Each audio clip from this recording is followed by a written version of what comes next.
Hi guys, for this video ay magluluto po tayo ng chicken curry. So ayan guys, nilagyan ko na siya ng mantika at igisa na natin yung bawang. So una natin yung bawang guys. So mas gusto ko pong unahin yung bawang dahil gusto ko yung maano talaga siya, yung medyo brown at amoy ko talaga yung bawang. So ayan guys, nag-brown na siya. So ilagay na din natin yung ating sibuyas or bombay, di ba? So lagay na natin at antayin lang natin na maluto din yung bombay, saka natin ilagay yung luya. So luya, kaunti lang talaga yung luya natin ngayon guys dahil super mahal po yung mga ano ngayon, mga sangkap sa pangluto gaya ng luya at sal, ang mahal po. So yung luya nasa 180 per kilo. So yan.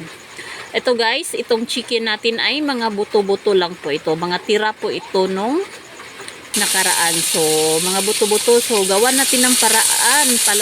Pasarapin natin yung mga buto-buto ng chicken. So, diba, gawan natin ng paraan. Haluan natin ng gulay para maging masarap. So, nasa sayo na talaga yan guys. No? Nasa diskarte mo na yan kung paano mo pasarapin yung isang ulam. So, yan guys, nilagyan na din natin ng suka para matanggal yung lansa at paminta powder. So, yan, panimpla natin is paminta powder.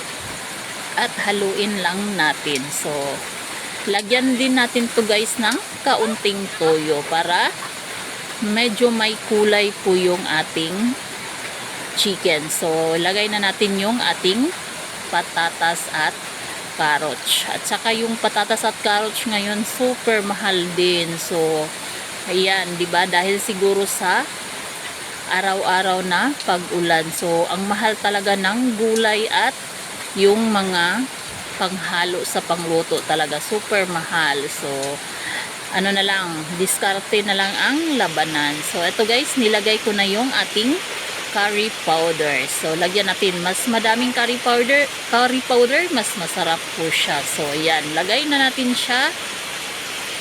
At hindi ko na nabidyohan guys. Nilagay ko na pala yung ating gata. So, ayan. Hantayin na lang natin na kumulo at lumambot yung carrots at patatas. At saka na natin ilagay yung ating asin. Timplahan na natin siya ng asin. So, nasa sa inyo na po kung maglalagay kayo ng seasoning at kung ano pa, umami, pwede din. So, nasa inyo na po yun. Yung sa akin ay paminta powder lang talaga at asin. So, ayan, health conscious po tayo ngayon, di ba? So, ayan guys, kumulo na po siya. So, hindi natin lagyan ng pampalapot dahil gustong gusto po ng mga bata na. So, luto na po siya guys. So, thank you for watching.